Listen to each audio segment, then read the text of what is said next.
Hi guys, this is Sierra with Sierra Chats Podcast. Today I have Ashley as a guest on the podcast. Hi Ashley. Hi Sierra.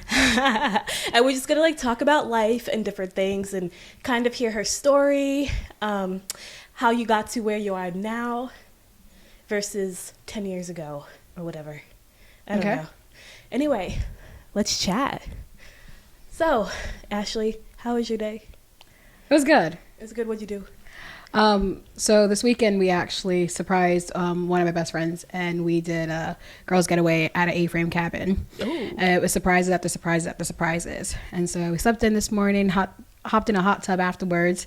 Went out for hibachi. We like hot tubs. It's a total vibe in the morning. Like, it was pretty windy, but it was a vibe. Okay, wait. I'm gonna stop you. Speaking too fast. Okay, no, you're good. You're good. But I'm gonna stop you 1 second. So everybody is doing the cold plunge. Everyone is doing the cold plunge, and it's like, if you don't do it, you're not cool. But I will not give in to the peer pressure to do the cold plunge. Whatever. Have you done that? I have not. Okay. I've been tempted. Yeah. I have a lot of my friends that are in a group chat, and they're doing it for 30 days. And so I've been tempted, but I think the hot plunge is a lot better. The hot plunge, yes, 100%. Send it. It's true. I refuse. Okay, it's like if there wasn't such a hype about the cold plunge or whatever it's called. Is that the ice bath, cold plunge, whatever you want to call it. If it wasn't such a big hype thing like it is right now, I probably would do it because I love a challenge. Mm-hmm. I love a good challenge, and I love to challenge myself and try to do things out of my comfort zone. But because it's such a big thing happening right now, I'm not gonna do it. I will not do it. Preach, girl, preach. Will not. Don't give in to temptation. Anyway, stomp on it. Stomp on it. Anyway, so continue. Yeah, so we started our morning off with an amazing hot punch. Drank some amazing ice cold grape juice. Cleaned up. Don't make no faces, girl. It was lame. Good. And it then was lame.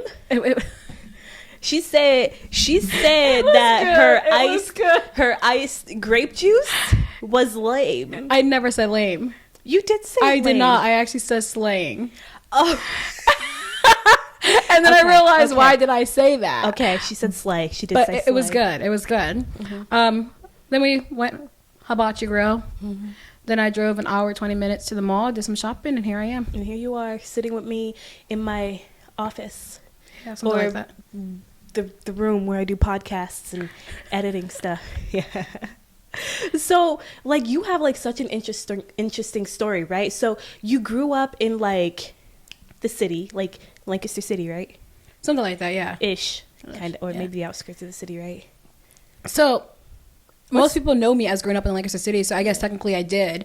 Wait, you told me once that you actually grew up there, over wherever that place was where was it? Yeah, so the core life of the core years of my life, traumas, whatever, was actually in Leola and Columbia. So Columbia, I was thinking Columbia. Okay. Columbia, PA. Just to clarify. Yeah, not Columbia, the country. Yep. Yeah. Wait, Leola is so far away from Columbia, though. Yeah. Okay. So we moved to Leola. And I from did Columbia. From Lancaster City. Oh, from Lancaster City. Yeah. At what age? I think I was 9 years old. Okay. Moved to Leola. I was there for a year or two, did school, and then my mom and my brothers wanted to move back into Lancaster. Okay. Through some issues that were happening, but I did not want to move back into Lancaster. So at which point I moved to Columbia until I was 14. Okay. And then I came back into Lancaster. Okay. So from 9 to 14, I was outside of the city. Got you. So a lot of people, a lot of people, I know a lot of people, we know a lot of the same people. We know a lot of people. I guess so. I feel like I don't know people, though. Everyone's like, Ashley, you know so many people. Everywhere you go, you know people. It's like, I don't know people. Okay, are they acquaintances? Acquaintances. That's what they are. Okay, they're acquaintances. So I have a lot of friends. I know a lot of people, but then I also have a lot of acquaintances. I know their names. They know my name. But that's it. Girl, I'm awful with names. And I think, I remember names are what I remember. I remember faces and names. I used to work in a resident home, legit, I'm sorry, this is too much information, but I cleaned old people's butts and I couldn't remember half their names. that tells you how bad I am with names. So don't tell me your name and expect me to remember your name the next time I see you. Do you know what helps me with remembering names? Tell me. All I have to do is see their name spelled out and like associate it with their face, and I remember. Sounds good. Like straight up. I'm sorry. I'm just laughing because I legit just said what I just said.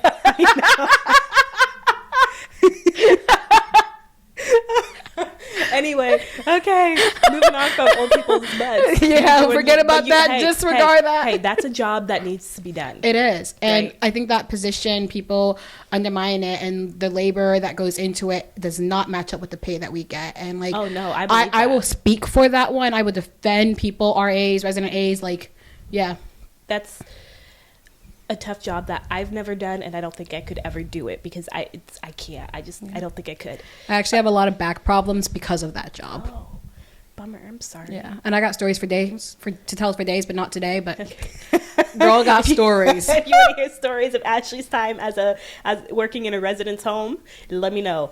Anyway, so what I was gonna say before we got here was change the topic. Like a lot of people in Lancaster right now, I feel like we've run in like a lot of different circles, and a lot of people kind of like know you as the kid who got saved through a kids ministry that happened, right?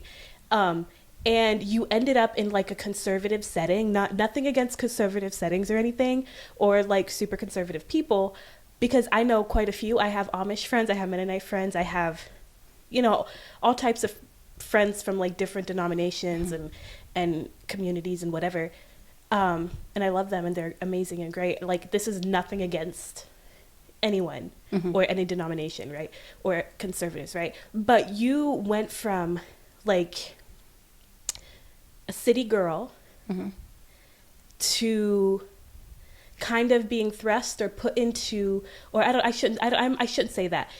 You went, I should word this carefully if somebody watches it and they get offended. Like, I don't want anybody to get offended. That is not my heart for this. You went from like city girl to super conservative Anabaptist. Is that what charity people are? I don't know. I honestly don't know. Because you started going to like a charity church, right? Yeah. Are they Anabaptist? Yeah, they would call themselves non-denominational Anabaptists. It depends on who you ask, and so that's a touchy one, because if you ask one person, the easy answer is we're Mennonite, but across the board, I think most of them will say we're Anabaptists. Okay, well, either way, I mean, Anabaptist, whatever. So you go from like not Anabaptist to super conservative Anabaptist. So like, what was that like? And like, because now you're like. You're not in that but super conservative denomination. Yeah. Anyway, so like I always wondered, and I'm sure the people wonder too, because a lot of people that I know, like how was that for you? Because that is like major transition. Yeah. So it's actually interesting. A lot of people would know me either as, you had mentioned, the city girl who gave their life to God through children's ministry or however that was. Some people actually don't even realize I'm from Lancaster County. People bump up to me like, oh, what are you doing in Lancaster? I live here. Wait, you live here? I thought you live elsewhere. I'm like, no, this is home for me. Can wait, hold up. Don't repeat what. I knew it as soon as I said it. I'm like, shoot the moon. Don't repeat it.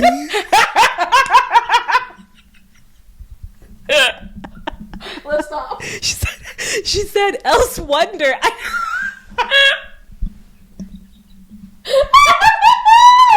getting hot. Okay, I'm sorry. I just had to point that out. I've never heard else wonder before put together. That's a new one for me, but continue. You're crying. You're crying. That's great. I love it. But from other states. Okay. Do they think you're from like New York City? Most times they think, and I think it has something to do with like the Salyers and the Gavins and whatnot, and I think they think I'm associated with that group. So those names she just said are friends of ours or acquaintances, I don't know, who live in New York City. Yeah. And absolutely a lot of love people, them. Like a lot of the circles that we run in, a lot of the people know who they are. Yeah. Yeah. Or a common one is people just assume I'm adopted.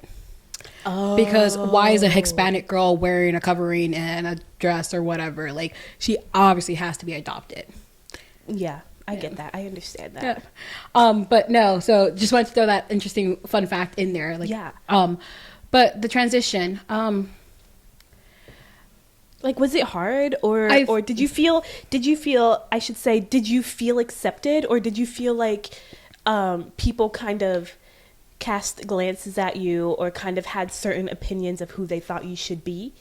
I feel like my feelings came in different waves. Okay. Also, Also, you were a kid. You were like 15 or Yeah. 16. I don't know. So that's so hard to like just answer just simply this is how I felt. Exactly. Because when I first started going to charity or the Anabaptist church, I was in a place where I was in a abusive relationship. And so I was going to McCaskey High School. I was dating a football player. I've heard stories of there's- McCaskey High School. Yep, I have stories. It's crazy. Yeah. And so, like, I was going to McCaskey. I was dating a varsity football player. I was involved in so many different activities in school. And so, like, I was really embracing the life in the city. But then coming out of the trauma that I had came out of for a number of years, I was very suicidal, and my boyfriend was the only place where I found security and love. And I think a lot of that was because he was also mentally abusive. And so that's what I associated as love. And so getting out of that relationship, the way out was to find Christ. Okay. And he was an atheist, and I had a total hatred towards God. Because of like I grew up in a church. Technically, yeah. Like my grandparents were deacons of the church, and like I would know, like I had a lot of Christian friends and whatnot. But my love for God, my love for the church, disappeared when my abuse became known to the world. And so with that, I got into this transition where I was just depressed, suicidal, so forth. And this guy comes along, swipes me off my feet, and football players will do it. They do it. He wasn't even a football player at the time. He was a nerd. Oh. I thought he was a good one. I'm like, bro. Wait, but you said he's a foot. He became at the time he wasn't when we started dating. Okay, I have so He many was a questions. shy boy in the corner when we first started dating. Okay. He went from that to what he was when we broke up. Okay. Like night and day difference. How many years? We dated for a year and 8 months, and so it would have started the end of freshman year and all of sophomore year. Got you. Broke up mid junior year. Okay. But yeah, and so like in that time, I really had a lot of questions on my values, my viewpoints. I was still just living different life, my life the way I was, into all kinds of different things. Thank the Lord I didn't get into drugs or whatever, but still. But then I started hanging around Christians. Okay. Due to a friend that invited me to go swimming with her. And these were the children's ministry, the staff, started hanging around them. And it made my boyfriend at the time mad. And so I loved it. I loved making him mad. It was fun. Because like he was so abusive and so whatever. And it's like, well, let me do something back. Like, and I needed a way out, an escape, and I didn't know how to get out of what I was in. Yeah. And so while I was hanging out with these Christian people, started going to church and whatnot, I started to experience love that I had never experienced before. So like when my abuse first came out to the church, I like, no disrespect to the church that I grew up in as a kid. Like my family still goes there, and like I don't want to disrespect them. Is it like a Hispanic church or? It's a charismatic church. Okay, like Pentecostal type of. No. Like, I understand charismatic. Yeah, like the church is a big old church. But then they have a bunch of different services, different areas, and then the church I would have had grown up would have been the bilingual service. So okay, yeah. And so like, no disrespect to any of them. But I just did not feel valued or seen or heard or loved when my abuse came out from my church. Man, I'm sorry. And so like that right there was the core issue of it. And like my abuse wasn't done by just anyone. It was done by the deacon of our church. Like it was it was up there. And so to be able to experience love from Christians was something that I felt like I didn't know what that was. Wow. And when that happened, I grabbed onto that, and I just sucked it all in, and I wanted nothing but more than that. Mm-hmm. And so, like, yes, I was making my ex-boyfriend mad, but I was also seeking this love that I longed for. Mm-hmm. I needed, because mind you, after my abuse, I was suicidal, and this, I keep trying not to say his name. We don't want to mention his name. So like this boy, the boy was like the sense of love that I thought I needed until Christians pour out different love for me. Yeah. And so in the beginning of it, I felt accepted. Mm-hmm. I felt loved. I felt valued. And through that love, through that connection, through that feeling that I felt that I had never experienced, is what led me to learn to love God. Okay. Learn to see my Heavenly Father as my Father, and not just this person who, like, this thing that just created us just for his selfish needs. Mm-hmm. And so, like, in the beginning, beginning was the word. In the beginning was the word, and the word was God. Sorry. But no, you're good. You're good. That's actually when people ask me to share my life story. I always thought, well, in the beginning, but yeah. So there was, I guess one may say, a high. Yeah. That I was experiencing. Mm-hmm. I felt accepted. I felt loved. And then I gave my life to God. Mm-hmm. And I got baptized. Mm-hmm. And people were coming around me. And I felt like I had friends. And community. Community. And it was like, I felt heard. I felt seen. I felt valued. And I lacked that. And I had it. And so I wanted it. Clung to it. I clung to it for dear life. Yes. And so it went great.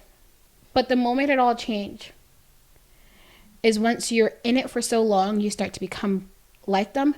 Mm-hmm. You start to be, in a way, expected to be like them. And so you're expected to change your ways or different things.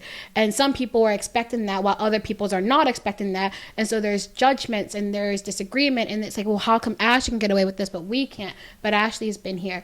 And at that point... So... to clarify, when they want you to, like, change everything, does that means, like, outward appearances?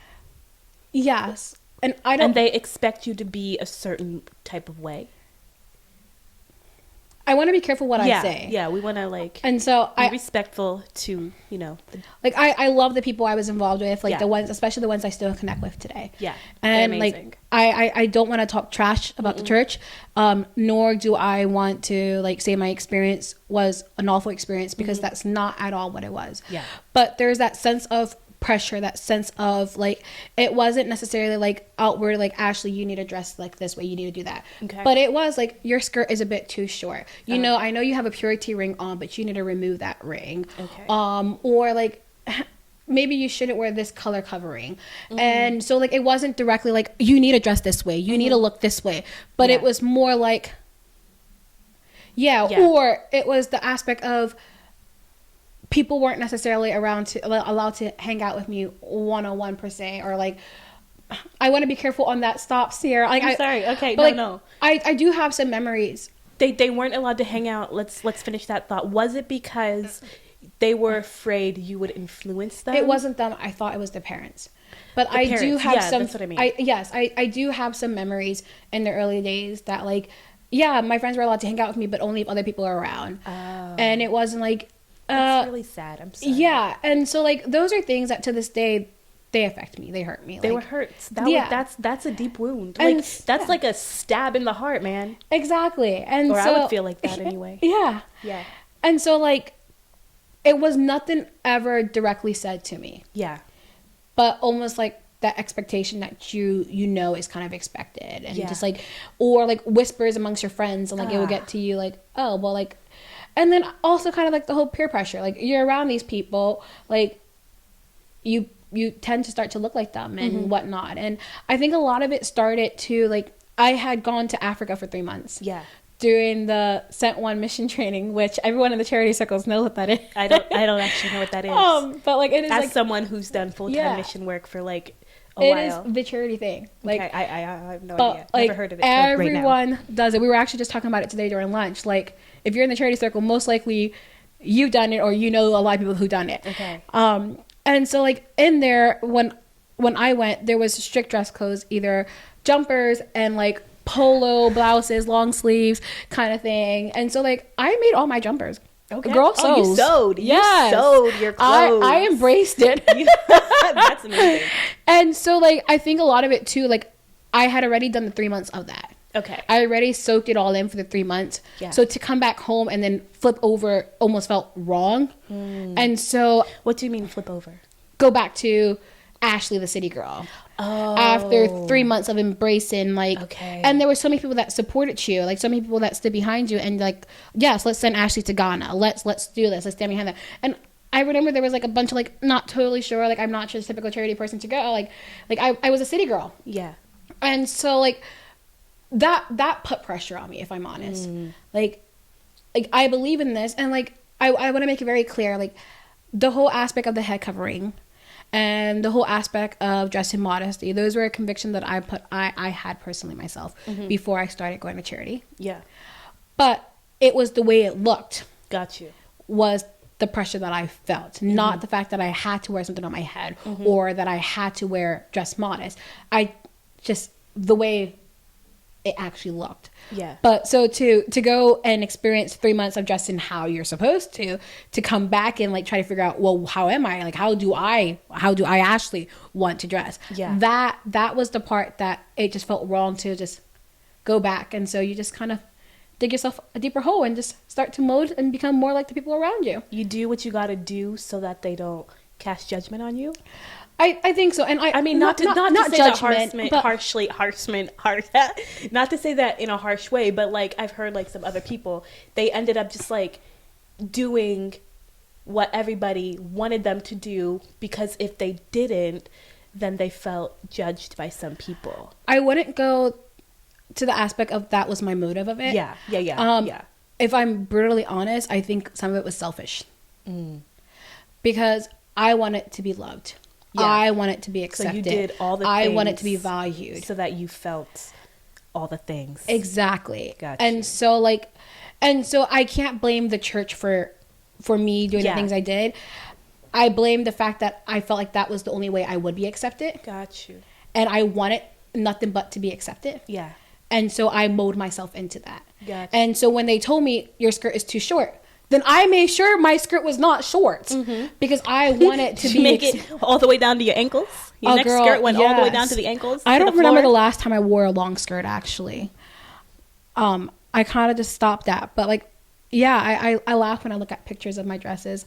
When I first started wearing skirts, no names, but I remember I went to Goodwill and I bought a bunch of these elastic skirts. And okay, but how many years ago was this? I was 16, 17.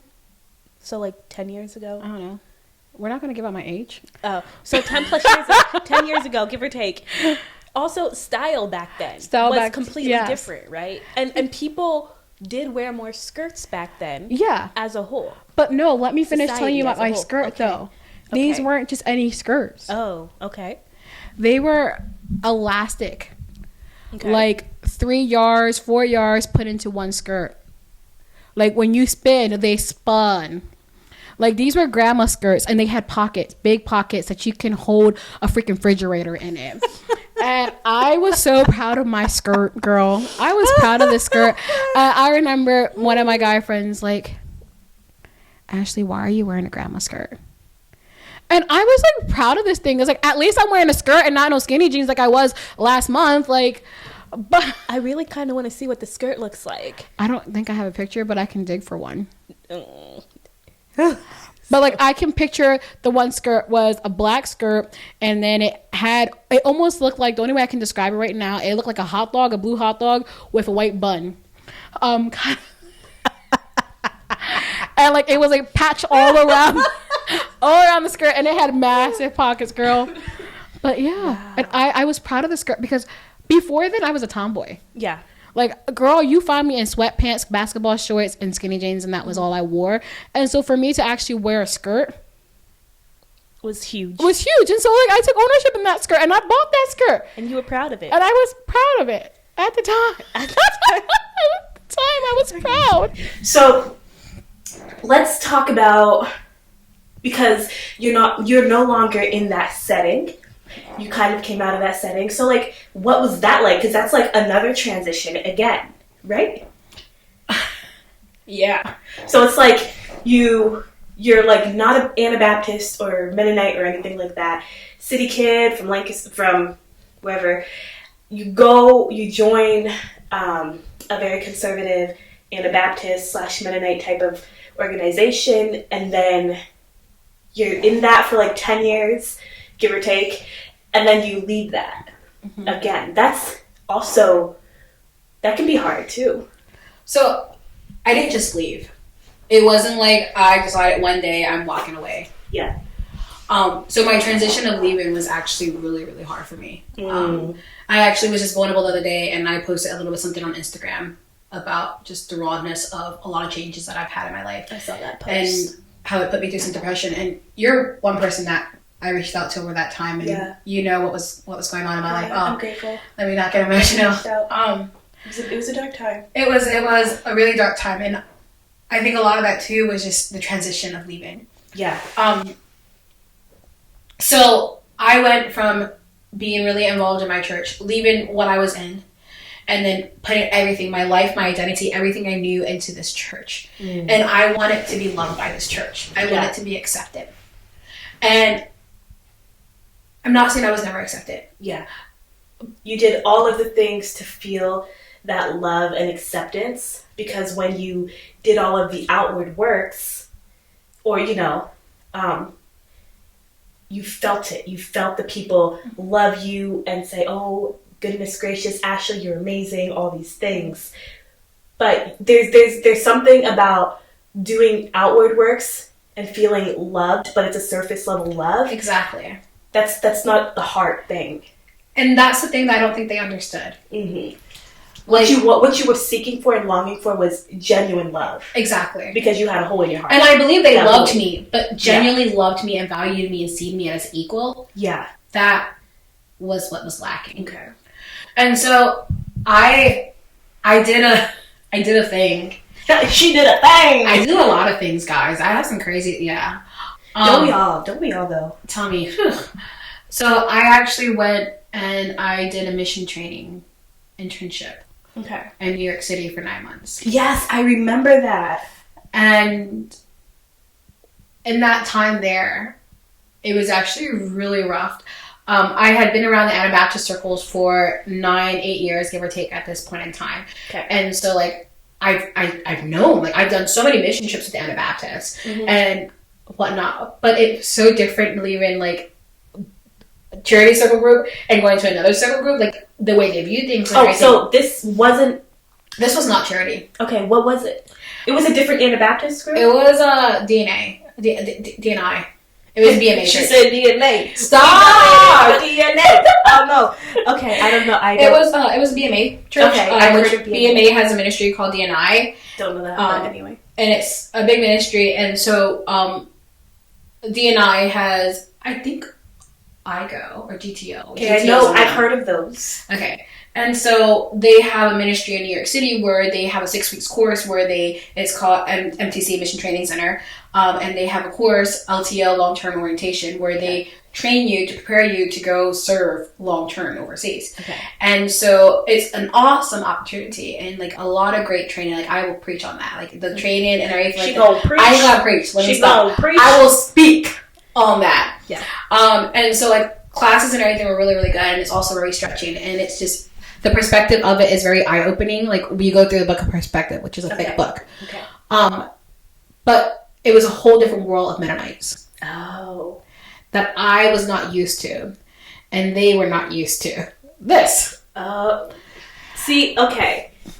So I grew up in like a Mennonite society type of thing, but like we were non-denominational. We might, like, growing up as a little girl, we might have looked like Mennonites, like with the head covering or something, or the veil, but we were more like Pentecostal. Okay. Right? So I don't know, like, I have so many Mennonite friends, and they tell me things that their church does this, and these roles, and that role, and just like, and I don't know what it looks like to be, or I wouldn't ever know how to be a good Mennonite.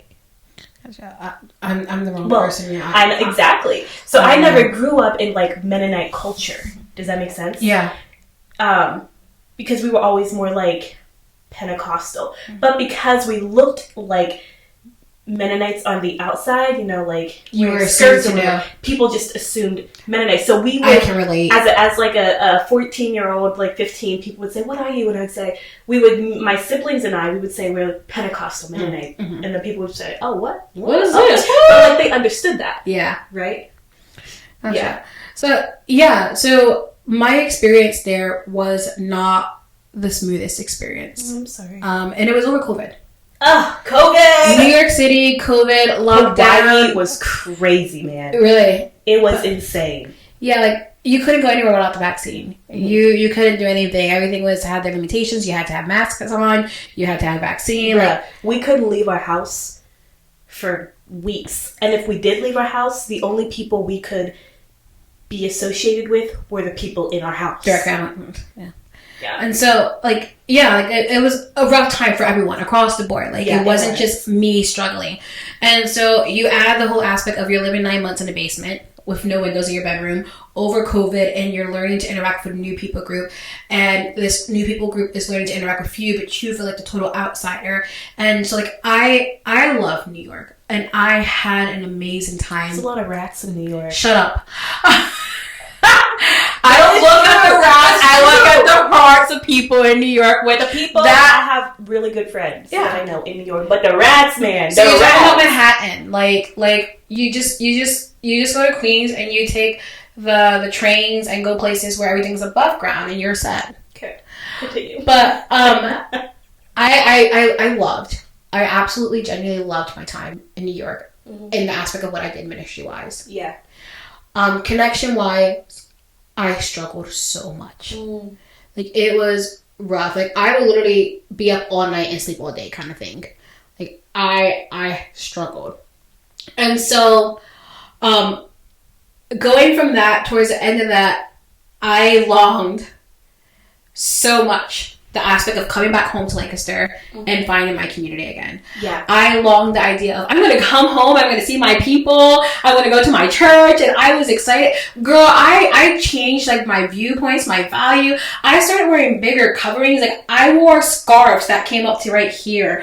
And, like, I was committed to She was committed. I was, and, committed. like, I was prepared to Wow. even, like, go overseas for 3 years minimum and just go from there. And I came home from New York a changed person. Like, my time there as far as the community, I struggled with. My time there as far as ministry, You were thriving. I thrived in. My connection with God was up and down, but I left just hungry and excited and thriving.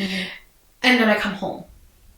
Man, Lancaster is no joke, though. And Okay, so honestly, I feel like people who are gone, like, they're living their life outside of Lancaster County, they're doing mission work, or they're just living elsewhere, they come back to Lancaster, man, and it's a whole transition. It's hard. It is so and freaking people hard. don't realize that. Lancaster is, like, everyone is so busy, and it's like, you need to do this, and you need to do that, and you need to do that, and if you don't, people are like, why are you not doing this? You know? And it's insane.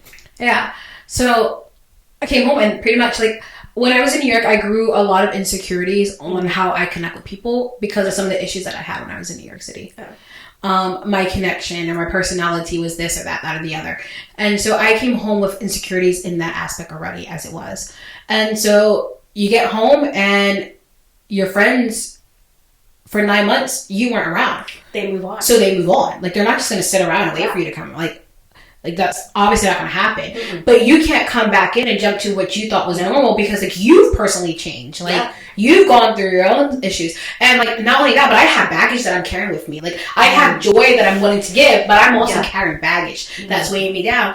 And I didn't know where I connected. Yeah. No one understood. Like, I felt like no one understood me. Like I have all this that I'm trying to process, I'm trying to go through, and yous have moved on, and, like, where are my people? Like, who's there for me? Yeah, well, I guess I still need to go to that.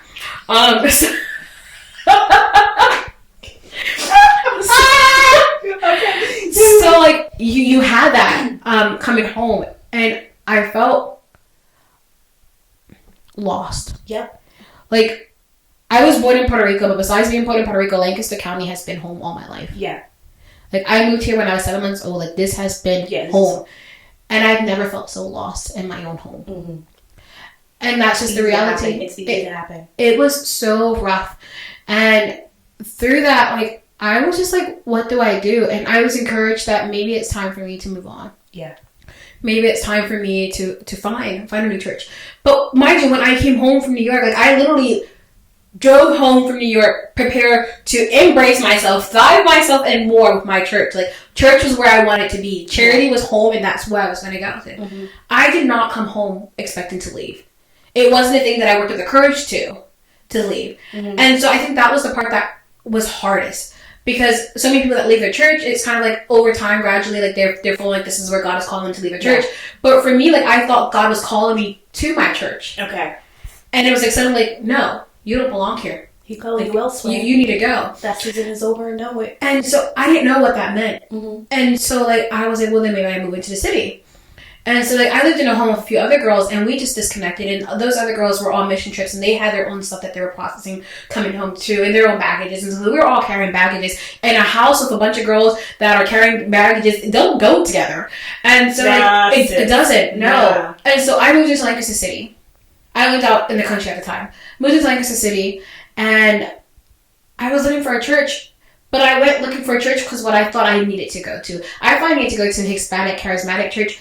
Girl, I've been outside the charismatic Hispanic circles for God knows how long that I don't even know how to be charismatic. Like, actually, that's a lie. I experienced it 2 weeks ago at Passion. I was charismatic. Oh, yeah, Passion. When you say Passion, she means the Passion Conference with Carrie Job and Louis Giglio and all that. Yeah, I've been there. Yeah. That's great. I love it. But, like, I was too stiff. Like, I didn't know how to raise my hand. I didn't know how to swing. I do now. Like, I've changed a lot in the last year and a half. Okay. But, like, I didn't, like, it was too much for me. It was a culture shock for me to be around my own people.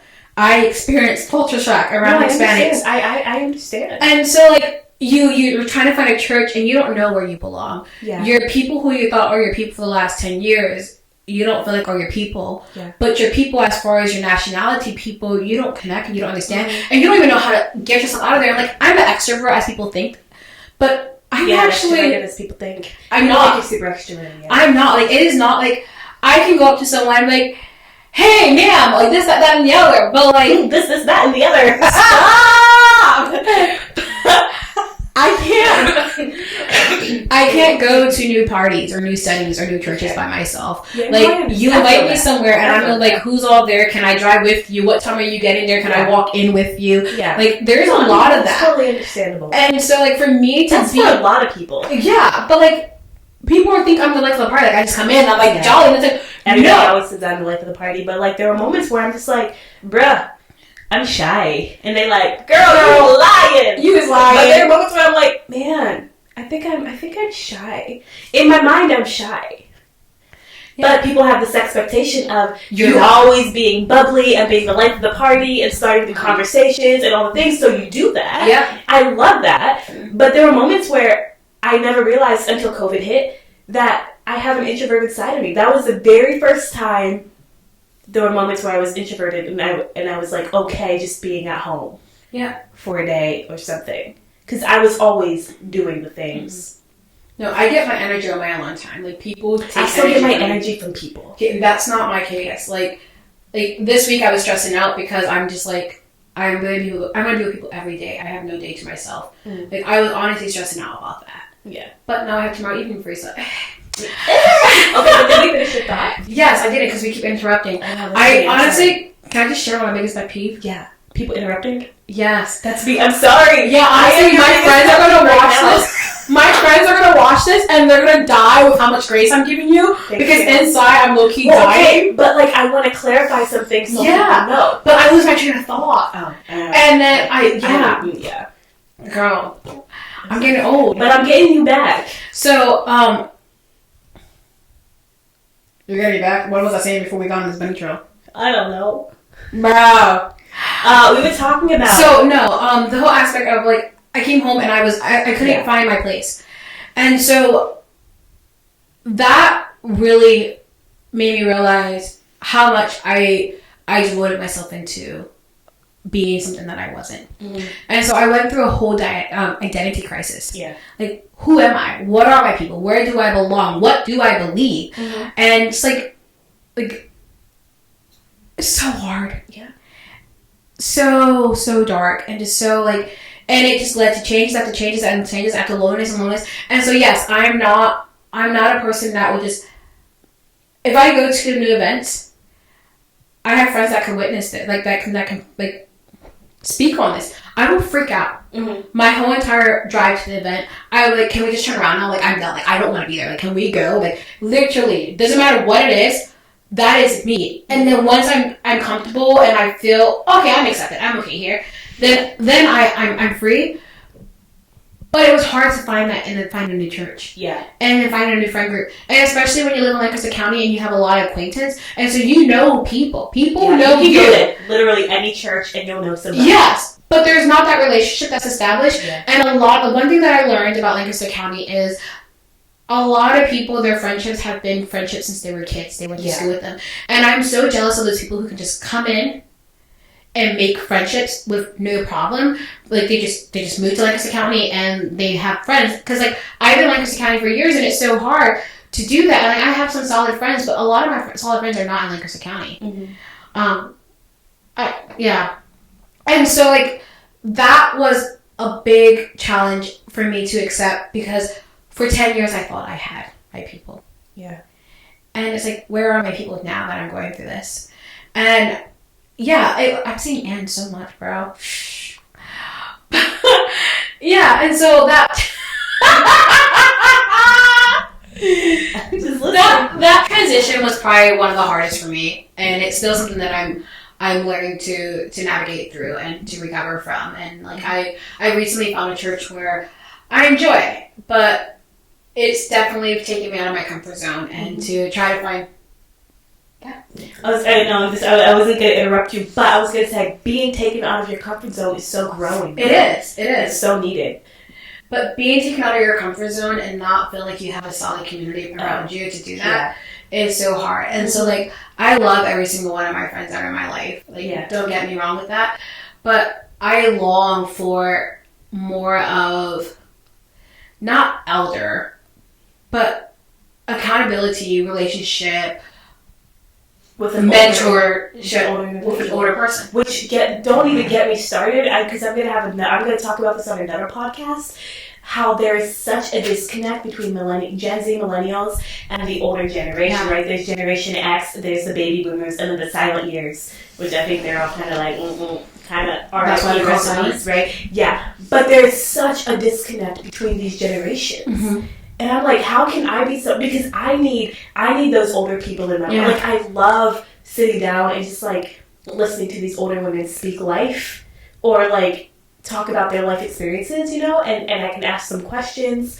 But it's very hard to find in churches. I've found out from so many millennials. I've had it's a whole podcast, and I'll talk about it after the podcast. Because I don't even want to get started in this podcast, because I can talk for hours. Yeah. Anyway. But no, yeah. And so, like, that's something I long. Yeah. But trying to find that just anywhere is not that easy. Like, you want to make sure that you find that in a place. So, like, I can go and I can pay $90, $100, however much it is, $60 a session, and have a therapist that I can talk to. But that therapist is just a therapist. They're not someone that I go to church with. Someone that... They're not community. Yeah. Someone that I can connect with. And I'm not looking for someone to throw my baggage on. But someone... for that mentorship, someone for accountability, because discipleship, there you go, true discipleship. And like, I'm very big on discipling, and like, I have young girls that I walk through with, and it's like, sometimes I'm like, am I even eligible for this? Like, but I am. But then I also need to be fed. I also need that discipleship. And so, like, that has been my biggest desire lately. And so, like, looking for that, longing for that, I desire for that to come out of my church. I'm pretty sure I could hook you up with some people. All right, we can talk about that afterwards. Yeah, that's like crazy. You went through so many transitions. You've experienced so many hurts, because by wanting genuine love, you did all the things you thought were right. You did all the works right, and then that still wasn't enough. Do you feel like now you're at a place, as you transition out of that, you found another church, you're doing life at another church. Do you feel like you're in a place now in your life where you feel like you have people who see you? Like, well, you did say you're still longing for accountability. You still want someone to like come alongside you, mentor you, disciple you in like different things, and to be able to, you want someone to be a safe place too, that you can share all the things, right? But like, as far as your heart, do you feel like you now, like that you have genuine peace and love, and like that void is filled? I feel like you're asking me questions that are gonna get me in trouble. No. This is a safe place. Like honestly, but like my answer for that. Yeah. And I want to stress that you have a relationship with Jesus. You feel, we're not talking about your relationship with Jesus, because like he ultimately is a safe place, and he is peace, and he is hope, and he is love, and he is all the things that you need and all the things that you crave for. That is him, and you get that from your relationship, your own personal relationship with him, right? But then as far as individuals and people, I got your question. Yeah. So, and you can say no. I have been blessed by the friends that I have. Mm-hmm. I just had an amazing weekend with some of my 4 closest friends. I've been tremendously blessed by them. Yeah. Each one of them have experienced me, seeing me, or walking with me in different areas. Mm-hmm. But those relationship has not fully filled in what I'm longing, and it's not like, I want to be careful with how I word that. Like, like I feel like they see me. Yeah. I feel like they understand me. Mm-hmm. I feel like they're there for me, 100%. But it's friendships that we have fun, we talk, we get deep. Mm-hmm. But I think more than anything right now, I'm just longing that discipleship, and until that's fulfilled, I don't feel like I'm fully. Yeah. No, I hear you, and I understand that. And so I say that not to undermine any of my friends. No, because your friends are amazing. They are. Like, what I'm hearing you say is your friends are phenomenal, fabulous. They've been with you through some dark periods and some of your greatest moments, right? And they're great friends. You can go to them. But then there's something different about having someone walk alongside you and disciple you. Yeah. Those are 2 different things. Yeah, especially your friends are all your age. They have their own things that they're walking through, right? Yeah, and so like there's just things that you rather not share with them. Yeah. You rather not. And like there's things that you want to process, and so you know more things about me than some of my friends know about me. Mm-hmm. Because but I'm not that much older. You're not that much older than me, but But even 5 years is a difference. There's just something there, like there's something about having a best friend that you hang out with and you do all your crazy things with. Yeah. And there's something about having a safe place where you can like truly be vulnerable. Yeah. Well, I just want to say, I know that's hard to find, because that's something that I had growing up as a teenager, and there is one person, speaking of discipleship and having someone that you feel like you can trust and you can talk about things. There's one person that I do have, that I could have if I wanted, right? To be, that vulnerable with. But I know that there are so many people who long for this. Mm-hmm. Like I said, it's going to be another podcast, so wait for that one. And I just want to say, I hope, like, from the bottom of my heart, like, genuinely, I hope you can find someone who will come alongside you and disciple you, and you feel like you can trust, and just be like that mother figure. Yeah.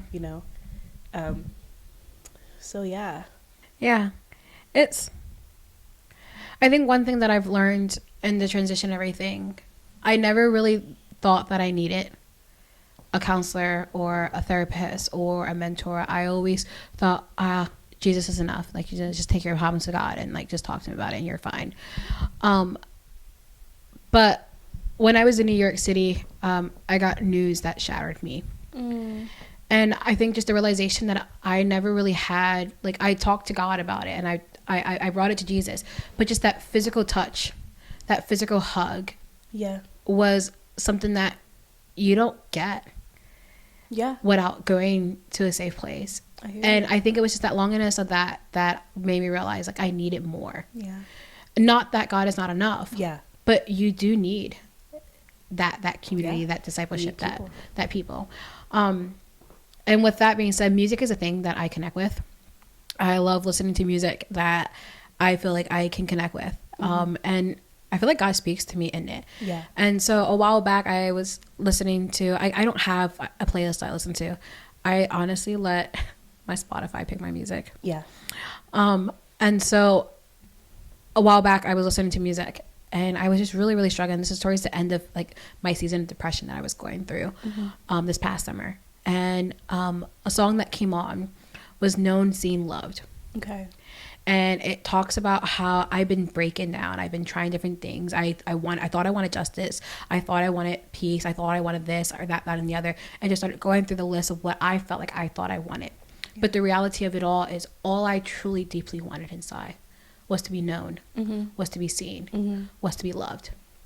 And coming with grips of that has helped me release the baggage of my trauma, the baggage of the hurt that I experienced transitioning from church and so forth, or the hurt that I've experienced from my friends not being there for me when I got home and when I needed them. Yeah. The hurt that I just experienced in and out, but just the realization that that's not what I needed, but I need it to feel known. But I am known by a Father who loves me. Yeah. I need it to feel seen, but I am seen by my Heavenly Father. Yeah. And I need it to feel loved, but I am loved by someone greater than I can never imagine. Like, I am loved more than I can even hold on to.